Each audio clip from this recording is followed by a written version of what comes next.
চলো বন্ধুরা, আজকে একটি গল্প শোনাই। এক যুবক নামাজ পড়ে না, ভাবে এখনো সময় আছে, পরে পড়ব, আরও পরে পড়ব। আর একটি বন্ধু বলল, বন্ধু, তোমার যদি আজকে মৃত্যু হয়ে যায়। সে হেসে বলল, আরে আমার কেন মৃত্যু হবে এখন, আরও সময় আছে, বয়স আছে আমার। কিন্তু সেই রাত্রে রোড অ্যাক্সিডেন্টে সে আহত হয়ে পড়ল।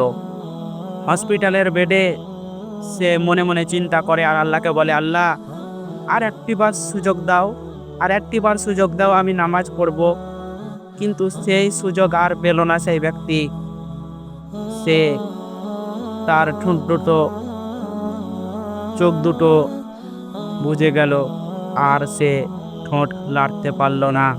সে সেখানেই বলল, লা ইলাহা ইল্লাল্লাহ।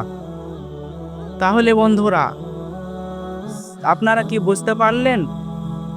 তার আশা আকাঙ্ক্ষা সবই শেষ হয়ে গেল। বন্ধুরা, তোমরা যদি এই গল্পটা থেকে কিছু শিক্ষা পেয়ে থাকো, তাহলে আজ থেকে নামাজ আদায় করা শুরু করো।